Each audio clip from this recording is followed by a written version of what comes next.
Hey, witches, it is Wednesday. It is time for the Witches Movie Coven. So grab a goat or two, grab a drink or two, and grab a bag and put it on top of your head because we Baghead. Um, I am Patty Negri. I am one of your hosts. I know. I forgot I got a popcorn bag. Will that count? But it's still has in it. You might know me from the Witching Hour, my podcast, or from Ghost Adventures, or from Bathroom Walls Across America. Let me pass this on to oh Courtney while she still has a face. Courtney, go. Apparently, you and me, Patty, are the only ones without Baghead. So We're that's me, Courtney Buckley, Ghost Bait on Scared and Alone. I am back. It's been a long 2 weeks without you guys. I'm sorry and I missed you. But it's new week, new me. I got a new piercing and 80s hair because it's so humid here. It's growing exponentially by the second. So let's see. I'll bring out a measuring tape and see how large it gets by the time the episode's over. It's beautiful. It is beautiful. Okay, Richard Leal still has a face. I do have a face, but I don't think I followed the assignment clearly. You have a bag on the head. Alligator, though. It's an alligator bag. So does that count? I mean, Yes. I think so. I'm going to take that off because my balance is not that great, but it's a vintage bag and I love it. I am Richard Leal. Richard Leal is one name, not two. If I were just Richard, I'd be a. That's right. I am known as the gentleman psychic. I'm a psychic and a medium. I used to be a psychic and a small, but I gained some weight. Anyway, that's me. Thank you very much. Okay, bag number one in black. Yay! What? Oh, we can't hear No, you. we can't hear you, Jason. The bag The bag has has stolen my pretty hair, and it has also stolen my voice. I'm happy that you're back with us, Carol. Is that it? I forgot your name. It's been so long. All right. Yeah, I know. So I thank love you, Courtney. Glasses already. Yeah, Hex already. begun. Put your All right. bag on. And now the beautiful in pink bag number two. Woo! I'm shocked. I thought it was going to be Thumper. I thought it was going to be Thumper Forge. So I am surprised. Oh, because I've been gone for 3 weeks. I have the big reveal here too. Look, woo! Oh, They may put their bags back on. We don't know what they're going to do. So I'm Heather Green, and I have all kinds of fuzz from that bag all over my face. And anyway, I have now been here for 3 weeks, and I'm super excited to be back. I had some family and fun and business and Llewellyn stuff to do. I am an author of Lights, Camera, Witchcraft, and I am also a journalist and an editor at Llewellyn Worldwide, and I'm so happy to be back with my coven on Wednesday nights again, especially for this movie. we have missed you madly. Thank If you. any of you are ever gone, we have missed you madly. So yes, and we're supposed to show all our books. We all have books. We all have books. Oh, wait a minute. This is not. Hold on a second. We're What's working on you. You have a lovely vintage bag, though.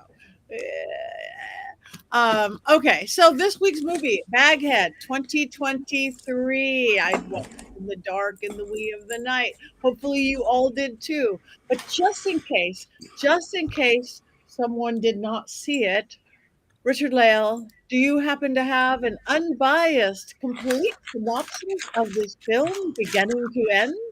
I certainly do. And if you have not seen it, you can just put a bag over your head and pretend you did. I will not give any opinions until afterwards. This film, Baghead. that the cue? A young woman inherits a pub from her deadbeat father. She's in England. She's having a hard time putting bags in her head, apparently. She's having a hard time. She doesn't think she's going to inherit anything from her father. And then she gets this club in Berlin. It's in a lot of disrepair. It needs a lot of work. She and her friend show up, and she is dismayed to find that there is some gentleman who is has broken in. He reassures her that he's not there to harm her, but rather that he is wanting to speak with the lady in the basement. She tells him to go away and to come back the next morning because she has not yet gotten the keys. She gets the keys. He gives her $4,000 to speak with the lady in the basement. Comes forth. It is a woman with a bag on her head. Turns out it was a witch from 400 years ago. He was trying to summon his dead wife, but instead his dead mother came back because the ring that had been given to his wife first belonged to his mother. And unfortunately, you can only speak to the dead for 2 minutes before this jaded witch takes over the spirit. They didn't know this. They didn't say that. So the dead mother tries to kiss him with water oozing out of her mouth. But of course, the spirit in the basement now obeys the young woman who owns the club. There's a lot of back and forth about like fighting. What should we do with this? How do we make money? We should do this. We should use it to make money. She finds the video of her father warning not to use the woman in the basement, but of course she doesn't listen because greed. Father's dead. Turns out father burned himself alive trying to burn down the pub. Man shows back up again. Woman, best friend, ends up in the cellar dead, but you don't know that she's dead. And then she goes into the hole. She's been warned never to go into the hole, like I have been warned never to go into the hole. You go into the hole. She goes to the hole, and then there was the spinny wheel, and then there was the error of it said something about licensing error. And that was the end for me. But I did Google the rest of it. And apparently she goes into the hole to find her best friend who is dead. She thinks that she's alive. She goes to bring her out, but she discovers the body of her best friend who is actually dead. And she realizes that this Baghead lady is after her. So she escapes. She gets through. She comes to, however, and the other man who was there just wants to be the guardian. He wants to speak to his dead wife because he wants to accuse the dead wife of cheating. And so he is there. He's actually he's trying to strike a deal with Baghead lady so that he can become her guardian. And she says that she can't, as long as Olivia Newton-John, is that her name? Oh my God. Whatever Yes. the name is. Yeah. As long as she can no one could be the guardian but her. So he detests, he says, he protests, he's not a murderer, even though he is the one who drugged his wife.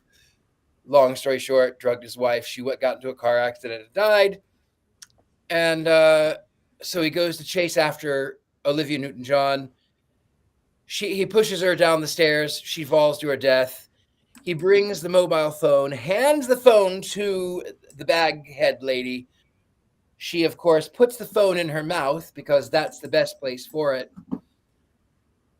And then somehow becomes possessed of the spirit.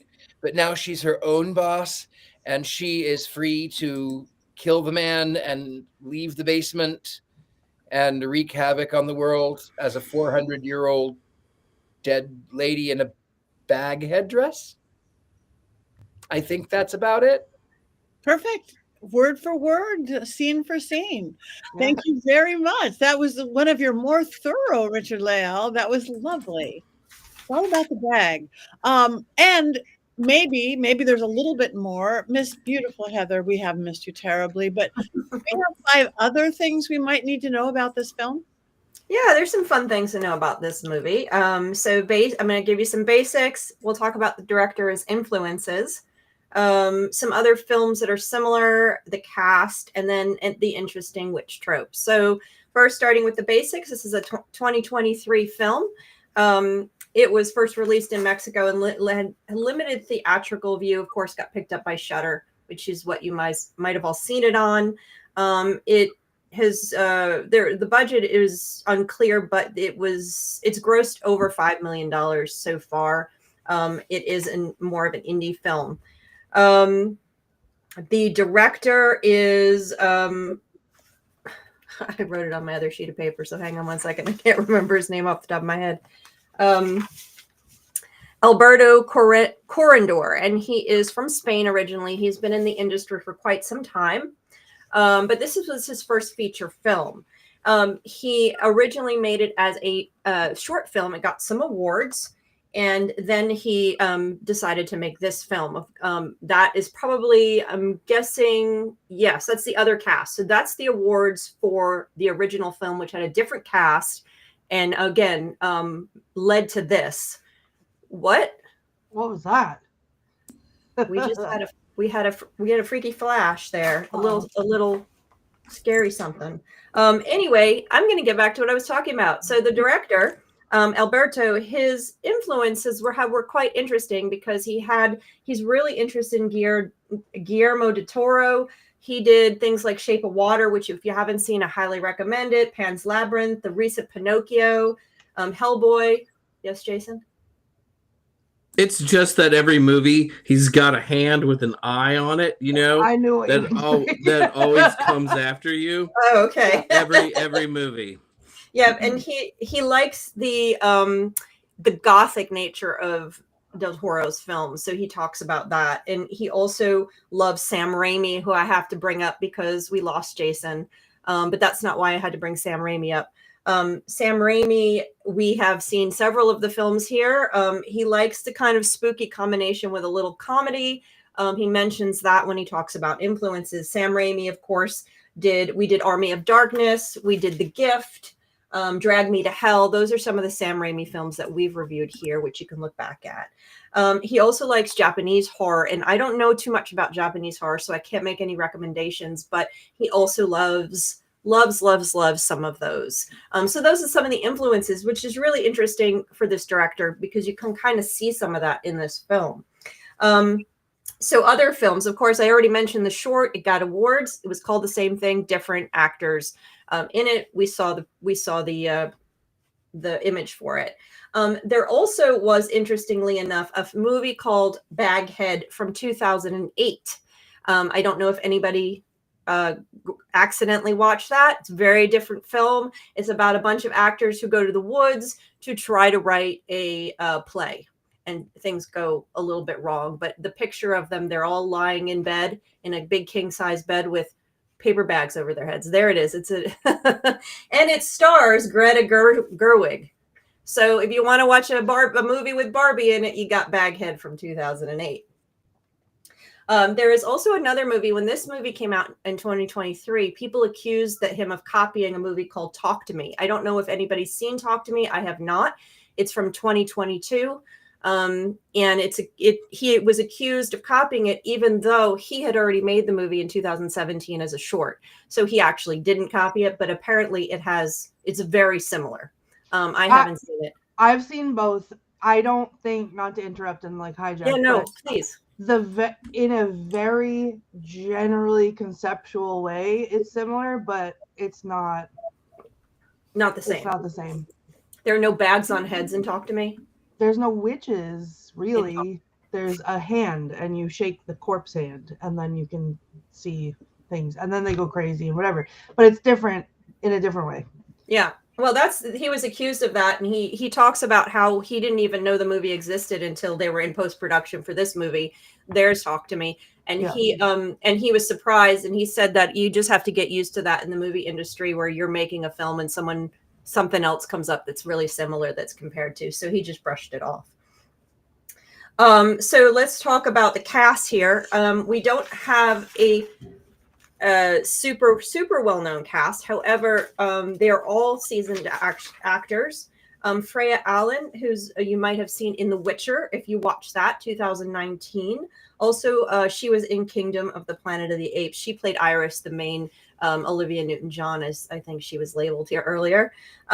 We have Jeremy Irvine. He was in War Horse, and for the musical fans, Mamma Mia, Here We Go Again. Probably a musical movie I will never watch again.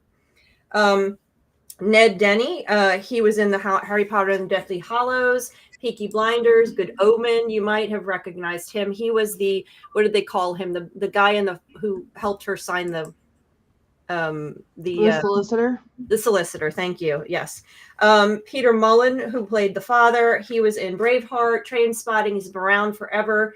Riff Raff, he has gotten 47 awards and 42 nominations for indie films and for foreign film people throughout his career. So he's been around a long time, even if you do not recognize him. We have several other the friend. I wasn't sure if it was friend or girlfriend. I couldn't tell the relationship between the two girls. But Ruby Barker, she was in Bridgerton, if you're watching that. We had several German actors, including Anne Muller, who played Baghead, the witch, who you barely, I don't know. Like, Which witch? I don't know, Richard Lau. I'm so confused now. And anyway, this Anne Mueller, she played Baghead. I don't know if we ever saw her face very much at all. And so those are just some of the various ones. I did come across something really interesting. One of the actresses in here, what she played, I think, one of the ghosts that come back, or the spirits that come back. She's in a movie. Safria, she's in a movie called The Morgan, which is coming out in 2025. It has not been released yet, as far as I can tell, and I think we should all put our eyes open for that, because it talks about it's a horror movie about the Morgan, a pagan goddess coming back, and it looks like it's like to torture people or something like that. So it looks kind of like it's an Irish movie. I think it's something we need to keep an eye open for. So finally, I think that's the last. Yeah, finally, I want to talk about, and I don't need papers for this, the witch character, because this is a trope that we see movie after movie and horror after horror, and even in non-horror, where you have typically it's 300 years, but as the years go by, I guess we add years, 400 years old witch who was tortured, who was maimed, they even suggest she was raped in this movie by a group of men or a society, used, burned at the stake, all the things, who then comes back in this kind of a form, in some kind of demon or ghostly form, to get revenge. We see it over and over again, sometimes in the 70s, sometimes in the 80s, but definitely after the 2000s. You're going to see it. We saw it in The Conjurer. Even The Conjuring has an elements of that. We see it over and over again, and here it is again. And it is always interesting to me how it ends. And here, it ends differently depending on the decade, depending on how witches are viewed or played out and represented in movies. More recently, the witch, even though she's not the best character, usually wins, because we sympathize with her plight more now than we did than movies did in the 70s, for example. And we're going to see that next week with next week's movie and how that works. So it's really interesting to have that changeover and then to see that here, because once you know her story, you feel bad for her. And we don't like what she's doing, but man, she's been tortured and now she's stuck, and we get, so you sympathize with this character, and it's really an interesting evolution.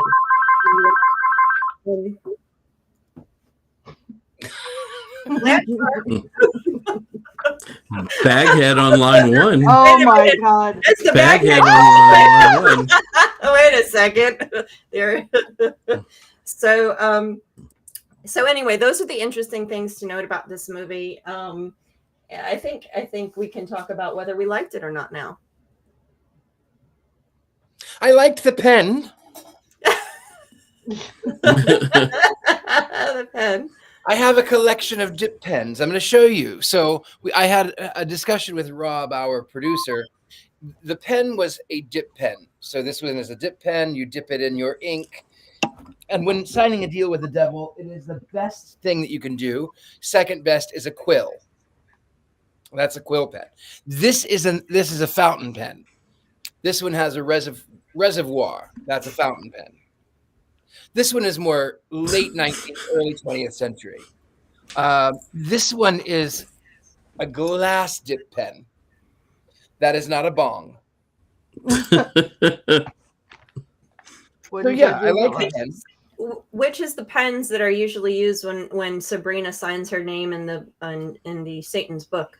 People like quills because feathers, it photographs well. I mean, mine is kind of janky, but Mhm. feathers photographed well. Though mine is the jawbone of an ass.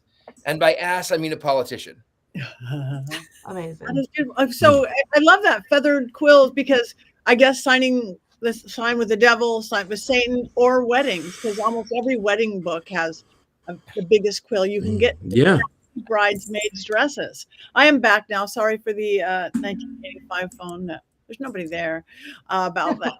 So Uh-oh. yeah, I know it is bad. So goats did it. Goats did it. I will go for. I like this movie. It was it was what I like in a horror film. I cared about the people. Didn't necessarily like them all, but I saw where they were coming from and their survival level and this and that. I certainly did feel for the witch. I mean, to have to live in that basement and live in those horrible things. Um, and it had me on the edge of the seat, which is exactly what I want. I wanted to see when the guy was going to come his back. The good turns bad, the bad people turn good. Everything that I like in a movie like that. So I'm going to hex anybody. No, I'm not. I'm not. I haven't hexed yet, but I have some glasses over here, and I just can't get my tarot bag on my head. I'll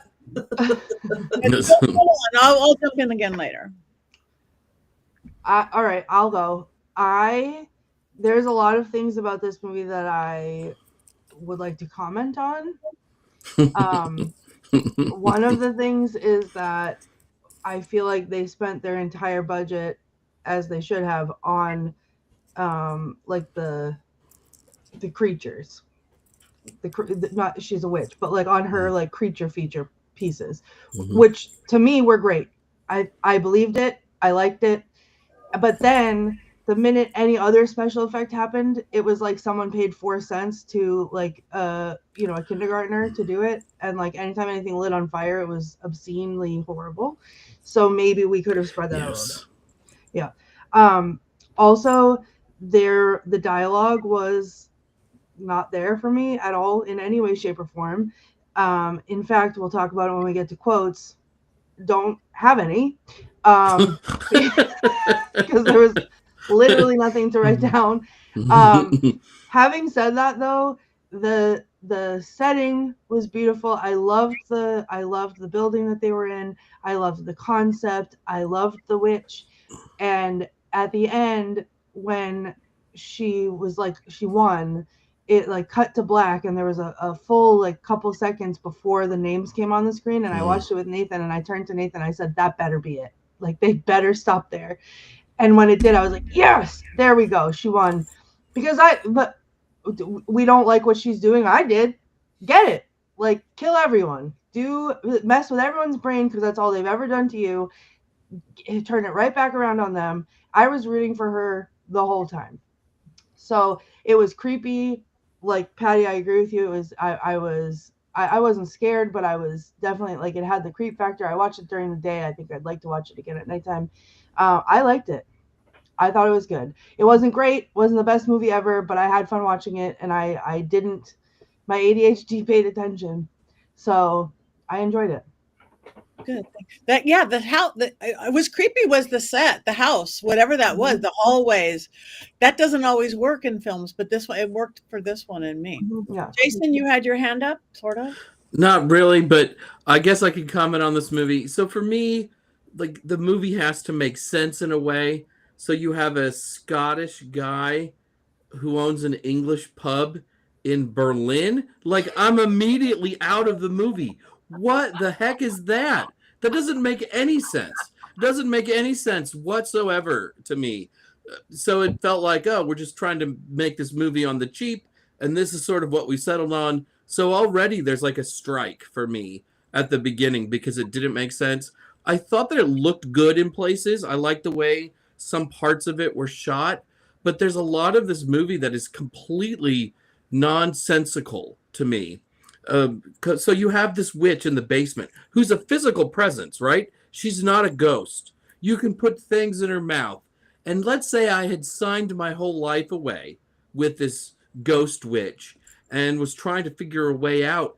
Maybe I would call the police, a bunch of scientists, some university professors, maybe bring 1,000 people in and hold her down and run away. I mean, it was just so weird that this figure like wasn't a ghost, that it was a flesh and, or I guess flesh. I don't know if there was any blood, but a fleshy person who is living in somebody's basement for 400 years.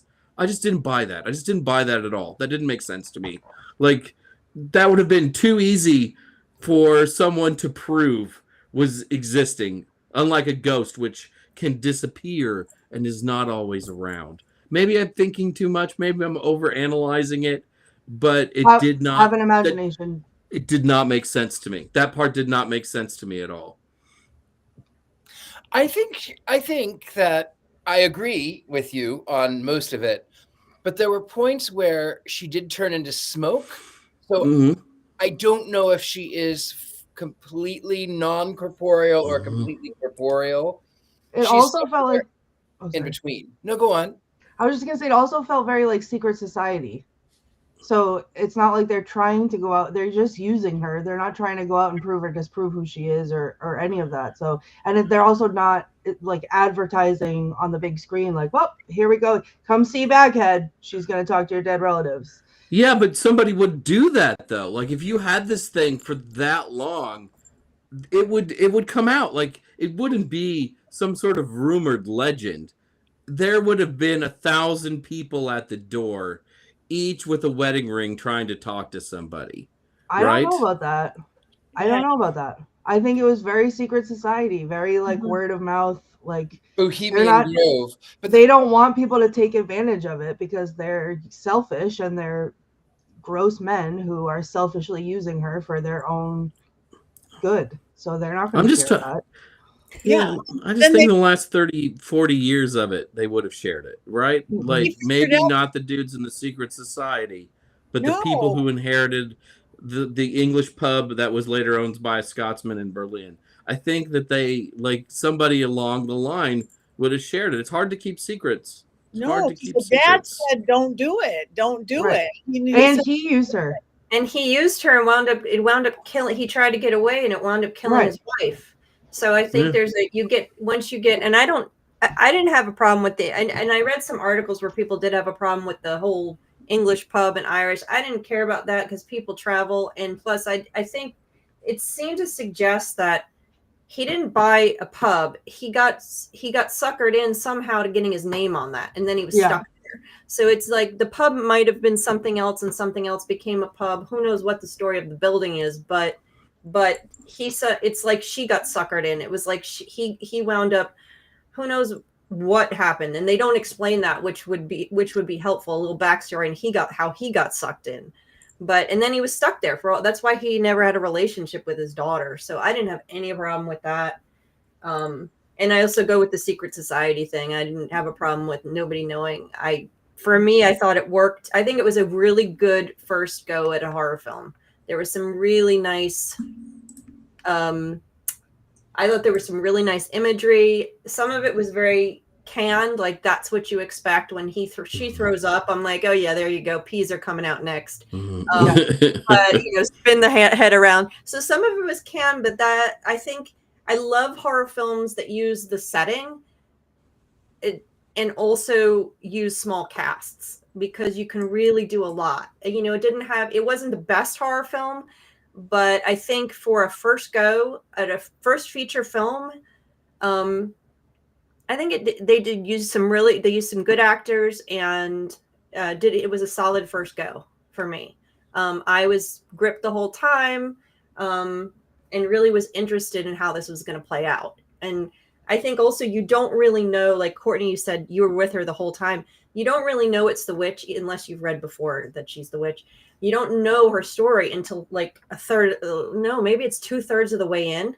So you don't really know up until we get her story what the heck's going on. Is she some kind of evil demon? Is she we don't know. So you don't know I didn't know what to feel about her until I heard that story, which was 2/3 in. So then you're like, oh, okay.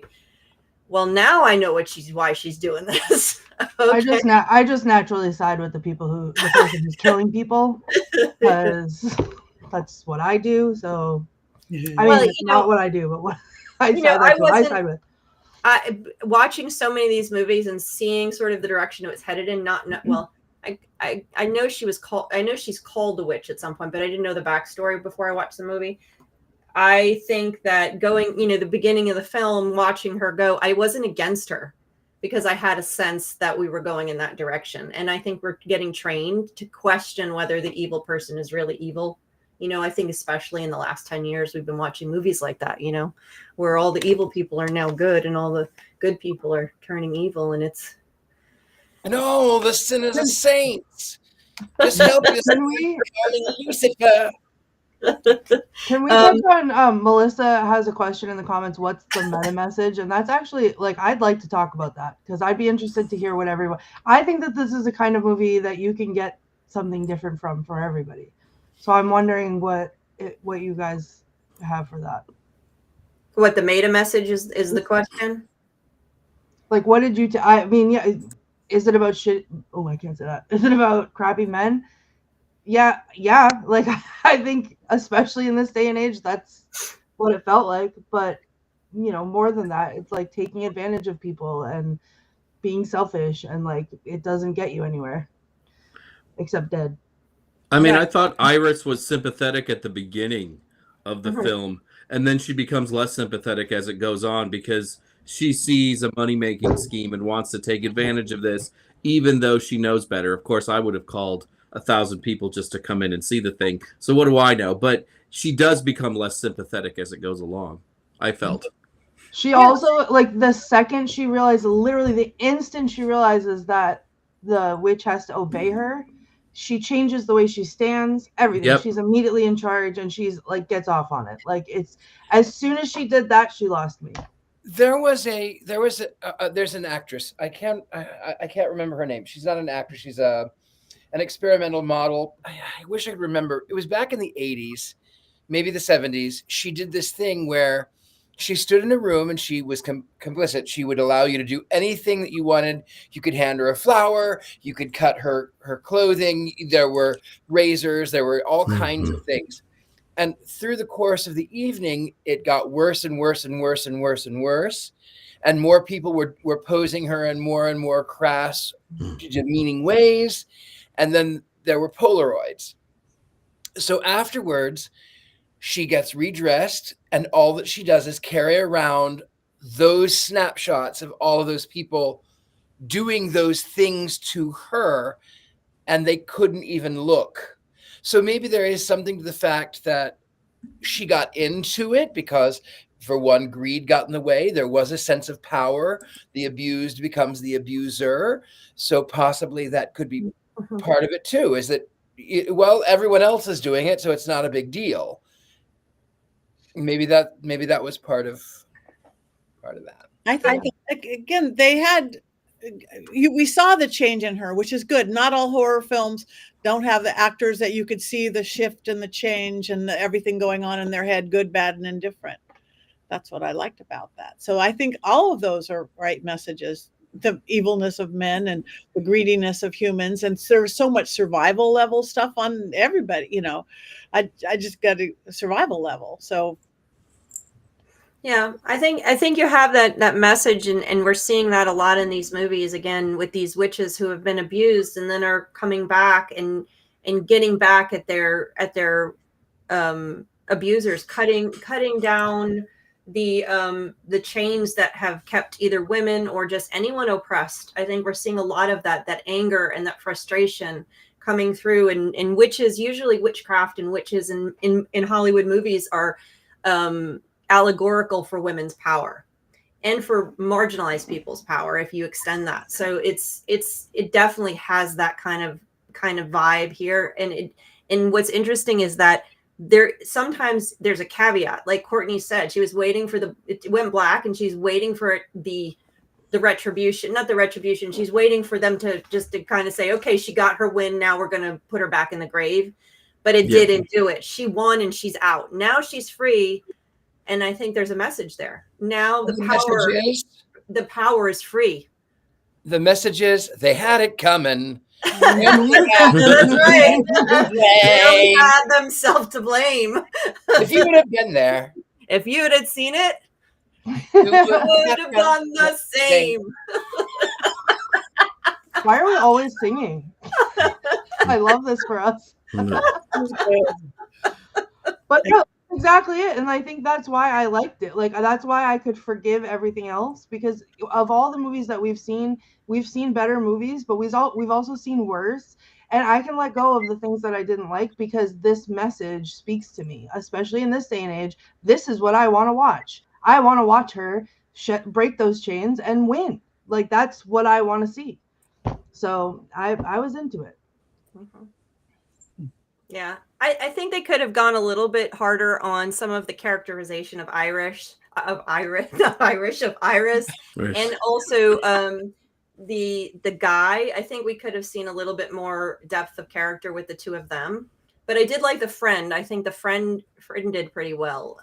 She played it right, but yeah. I was also confused like you were about their relationship, Heather, because I felt like they were supposed to be a couple, yet there was this fear of committing to them as a couple for whatever reason, because they didn't act like a couple, right? They were friendly, but they like were missing a level of affection that I would have assumed would have been there had they Right. been dating or something.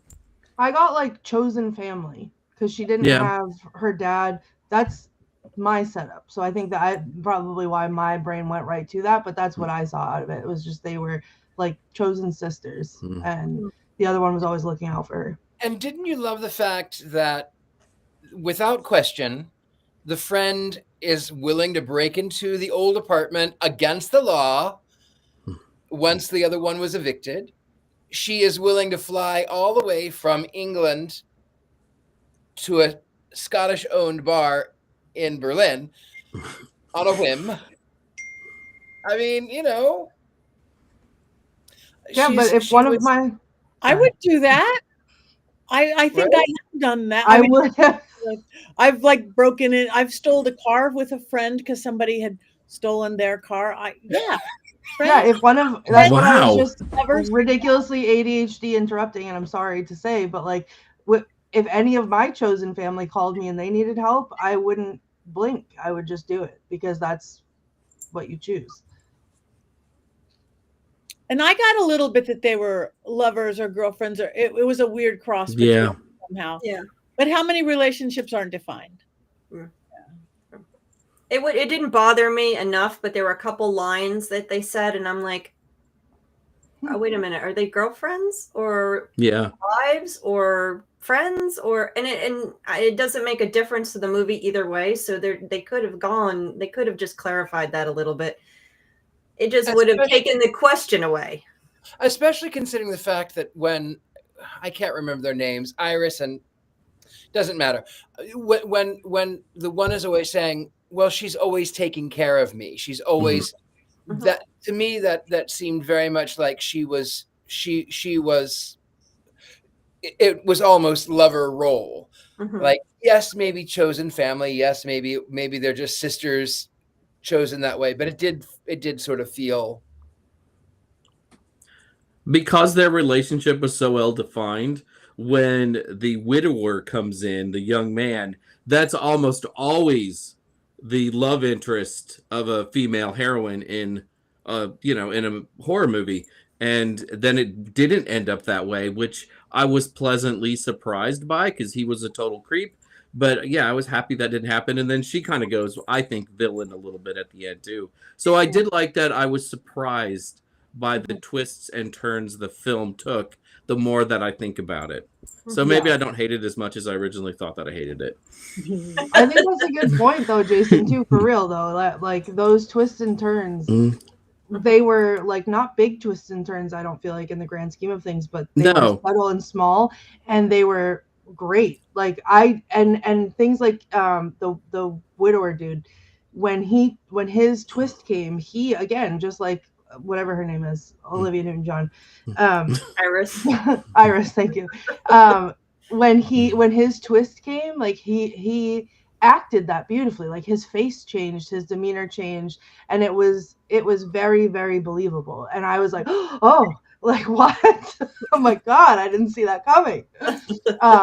And then again, like when it was like, well, who are you going to see? So he was never trying to say goodbye. And then again, when he's slipping her Ambien, and then he's talking to the wife about how he drugged her too. And it's like, so it's you think it's over, and then it's not over. Then there's another one. I loved that. Go ahead, Heather. No, I was just going to bring up one other thing that they didn't do is having a witch in it. We didn't see any pentacles or anything like that, as far as I can tell. We only had the runes on the door, and those were they were, as far as I can tell, mostly real runes. Don't you think they ruined it? Runes. There it is.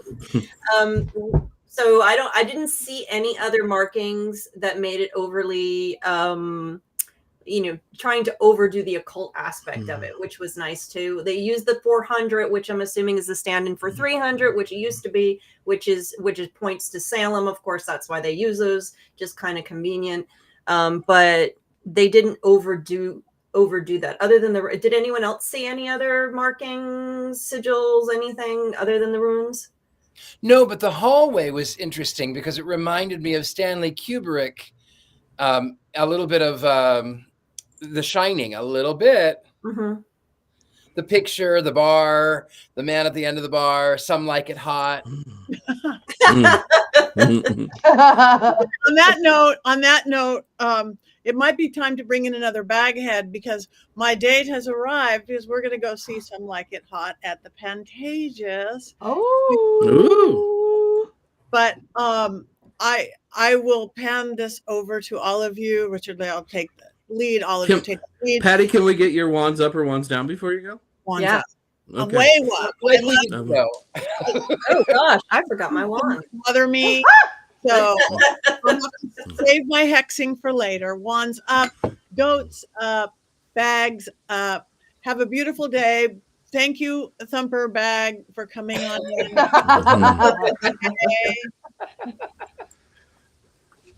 Have fun. Bye. Welcome, Thumper. Okay, you got me for 2 minutes. Oh, 2 minutes. Oh, yeah. The time. We can ask him anything for 2 minutes, and then he lies to us. Right. Yes. Right. Is that your real beard? Is that a real beard? It is for this, yes. Oh. I have a whole story, not appropriate for tonight, but a whole story about the real beard versus the fake beard. Okay. I look forward to it desperate next to time hear that about we're it. together. You got it. Yeah. What did you think of the film, Thumper? I liked it, and I've been watching this whole time. And first of all, good for her. That is the absolute theme of the movie. Heather, you mentioned that it was getting compared unfavorably to Talk to Me. Wildly different movies. The only thing really that connects the two is the time limit. In Talk to Me, you shake this kind of, it's a severed hand, but it's been like plastered over, and you get possessed by a spirit for 90 seconds, and you have to let go after 90 seconds. And the kids in the movie are doing this purely for entertainment purposes. They're not doing it for any other reason other than they think it's fun, and it gets really, really out of hand. So I think both movies are really good. I enjoyed Baghead quite a bit, but they are very, very different. Also, as a notary, I would like to address one of Jason's concerns. If a creepy lawyer ever approaches you and says, hey, you inherited an old pub with a possibly demonic ghost lady in the basement, sign here. If the document is not signed in front of a notary who can verify the identities of both signers and take acknowledgement, which means that you understand what you are signing, the document cannot be entered into county record and is therefore not valid.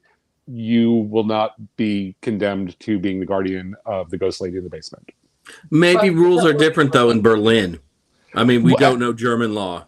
Okay, so if you own a British pub in Berlin, all bets are off. This is really just it's a different world. It's a different you world. Also, you can't notarize a magical piece of paper where the names can get removed magically. Yeah. Also, just and I think it also is. I go back to the thing. I think that the dad was part of the secret society somehow. He was linked. He was forced into it. It wasn't like he was like, I'm going to open an English pub in Berlin. He was forced.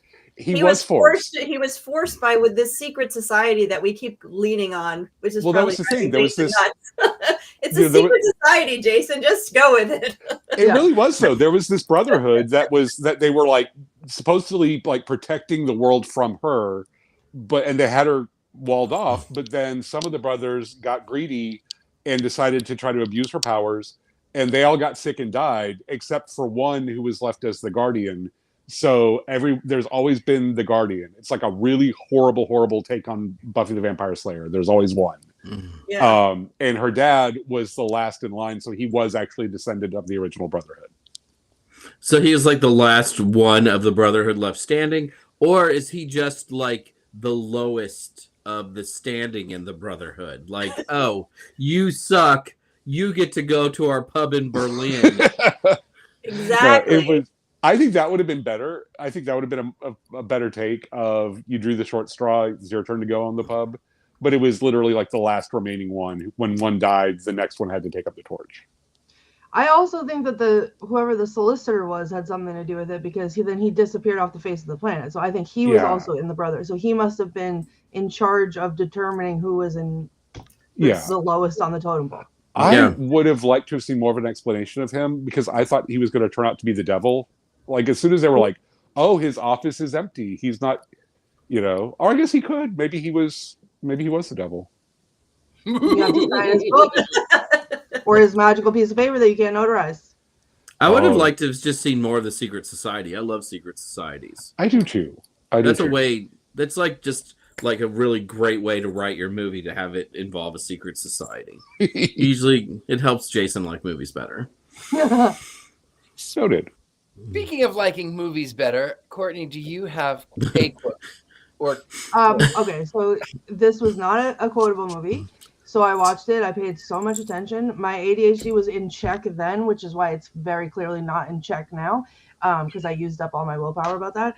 Now, I could not figure out a quote at all. So I thought I'll go online and I'll check IMDb, because that's usually, if I run into a problem, that's where I go.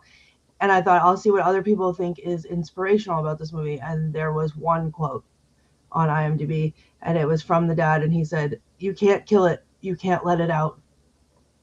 So the dialogue was not inspiring today. So that's what I have. Yeah. The movie was great, but the dialogue was not.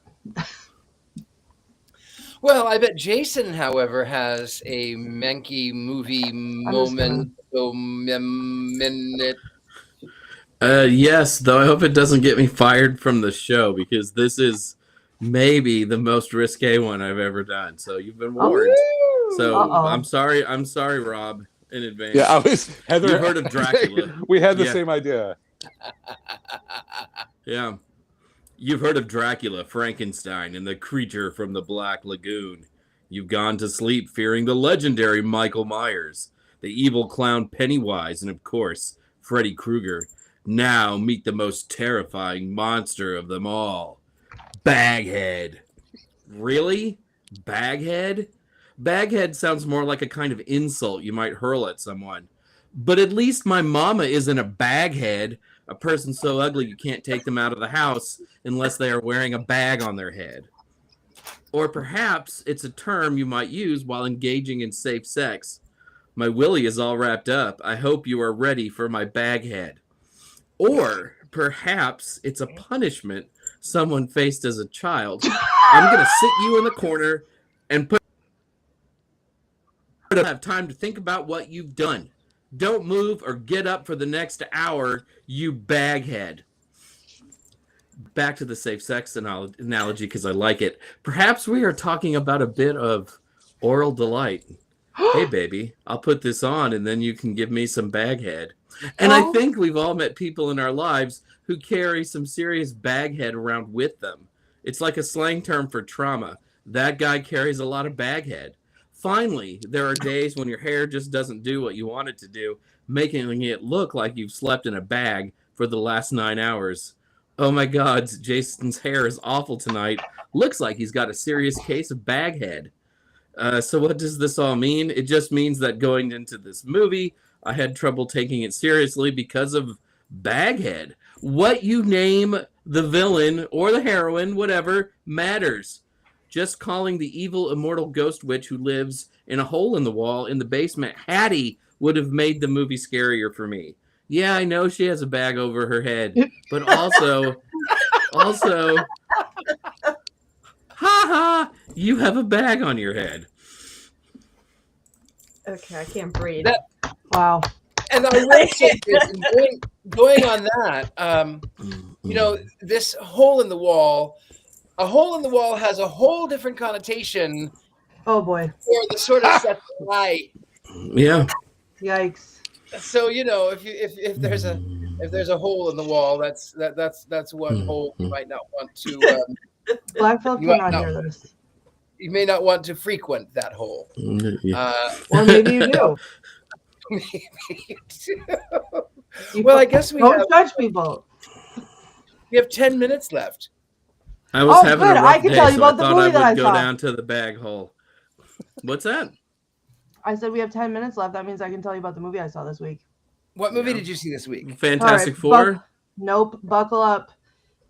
Just prepare yourselves because I discovered that this was at the movie theater and I did not walk. I ran and I purchased tickets and I sat through it and I enjoyed it immensely. It is a small film called Bambi: The Reckoning. Yes, Oh. Yep. it's the latest in the Poohverse. Right. By my favorite person on earth, the person that made The Killing Tree.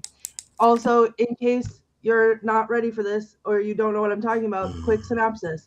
After a mother and son get in a car wreck, they soon become hunted by Bambi, a mutated, grief-stricken deer on a deadly rampage seeking revenge for the death of his mother. There was only look at him, there he is. And he roars like a lion. He's everything. It's so great. It's crazy. This deer is running around for no reason at all.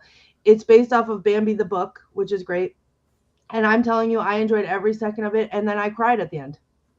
That's the reviews I've seen are all like they all end with and then Oh I my cry. God. Yeah. Yep. And then also there was only my party of people and then two other people in the movie theater. And I was filled with such joy when the two other people in the movie theater would scream things about, they'd be like, oh my God, like, or like when it would be something so stupid and they'd be like, oh, like whatever. It was the best time I've ever had. I will be going to see it again. I had to look it up. I had to look up its box office gross from this past weekend to see how much Courtney contributed, and she contributed a great deal. I The know. box office tally so far is $19,920. Yeah. So it deserves a lot more than that. So go to your movie. Only one movie theater near me is playing it. And if you think that I'm not going back to buy more tickets, you're wrong. I did not go see Fantastic Four. Absolutely not. I gave my opening weekend money to Bambi: The Reckoning because the same guy that made The Killing Tree made this. And I look could forward not to be checking wrong. the box office gross on Thursday when it will have made $19,930 thanks to Courtney. Yeah. Like I'm Courtney, gonna what are be the real other honest. movies- Sorry. What are the other movies in the Poohverse? There was Winnie the Pooh, right? They did the There's horror Blood version and of Honey. that. There's two of them. I don't know what the rest of them are. Because hold on, they let's did look 'em up. was Screamboat Willie part of that? I When think Mickey so. Mouse The went into public Pooniverse domain and they made a Monsters horror movie? Assemble. Let me look. Pooniverse Monsters Assemble. We have Winnie the Pooh, Blood and Honey, Winnie the Pooh, Blood. Oh, there's another Bambi. Oh no, Bambi the Reckoning. Peter There's Pan. Peter Pan. It looks like Peter Pan. Oh, I'm accidentally clicking on things. And Pinocchio. Ooh. Yep. Is Pinocchio's the one by Del Toro that I mentioned earlier? That Pinocchio you're reading? No. Oh, this is a No, different Pinocchio. this is say. Pinocchio unstrung. Oh. Yeah. Yeah. Yes. Yep, and Somehow this is- Robert Englund is in it though, so now I'm curious. Well, because Maybe it's we great. should vote on this week's movie, though. We have 5 minutes, so let's vote on this week's movie. You're welcome, everyone. Go see Bambi the Reckoning. I'm gonna put my pen about there. Okay, so we've got one's up, one's neutral. How were you in the audience? What do you have? What do you think? Those of you who watched it, do you like it? Do you have your wand up? Do you have your wand down? Are you more neutral? Anybody over there? We love to see what you have to think. Heather, while they are voting, what are we watching next week? We're watching a 1970s classic, Daughters of Satan. Well, I'm glad to see that Thumper And I'm not is. getting blamed for it. I'm glad to see Oh. you're excited. Well, you know what?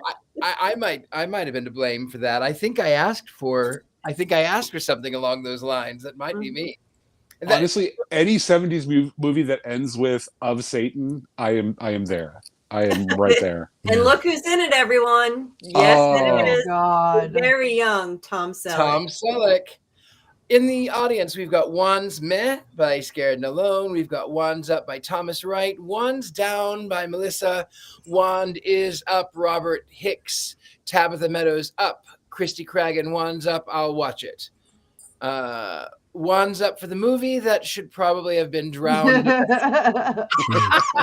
Robin says One's Up, Tabitha. There we go. Okay, so we've got about 4 minutes. Tell us where we can find you. Tell us what you have going on. Tell us what is happening in your world. Thumper. Hello. I don't have anything coming up immediately, but in November I will be at October's bookstore in Cleveland, Ohio, for the launch of the Chaos Apple: Magic and Discordianism for the Postmodern Witch.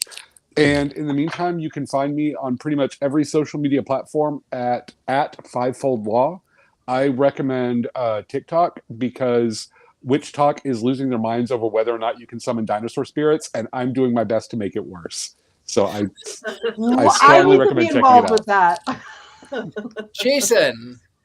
Next week, I will be at Free Spirit Gathering in Maryland, right outside of Baltimore.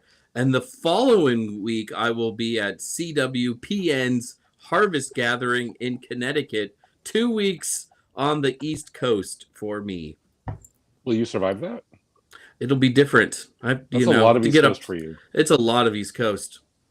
Wait, where on the East Coast? Say it again. Connecticut and Baltimore. So you'll have to see me when you're in Connecticut. Yeah, if you can drive to me, because I will not have a car. But Yeah. yes. Connecticut's like walking distance. Like everything is Yeah. like you make a left turn Right. and you're in Vermont. Yeah. She can find you. She'll find you. Yeah. Mhm. I know Courtney, what it says. of which? What do you have coming up? Oh. How do we find you?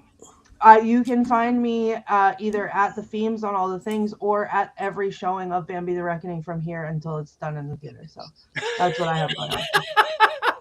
Miss Heather Green. I'm actually back at home after a few weeks away, so I'm going to be doing absolutely nothing. I have nothing planned other than working with my great authors. You can find me on the socials, Heather Green Writes, and at my website, heathergreen.net. So other than that, I'm going to be working with my authors from my office and doing my thing around Atlanta. Fabulous. And you can find Ms. Patty Negri on all of her social media, the Witching Hour, I can't remember her I book. remembered something. Oh, What's that? Shield. Mystic Shield. Mystic Shield. No, that's not what I remembered. But I just wanted to let everyone know, if you want to read a really great article about Annabelle, the haunted doll, who's been on tour. Patty and I collaborated with Fiona, who wrote a great book that's coming out about haunted dolls. The three of us collaborated on an article that's coming out on Friday on the Llewellyn.com site, so you can find it there. Each one of us had a part and gave a little expertise, so you can learn about Annabelle, the haunted dolls, and the tour and all the things. And if you're scared of Annabelle, Mystic Shield. Right. I met her in person, and I'm pretty sure I did something similar when I was around. Also with me, I'm easy to find. I'm thegentlemanpsychic.com. I am a little bit of everywhere. But also, before we go, I forgot to mention this earlier. If you have come this far and you are enjoying what you are seeing, hit the like, hit the follow, hit the subscribe. It goes a long way to help us to bring witch-related magic movie things to you. So hit the like, hit the subscribe. There's one more thing for us to do, and that is for us to cackle like Baghead witches do. There we go.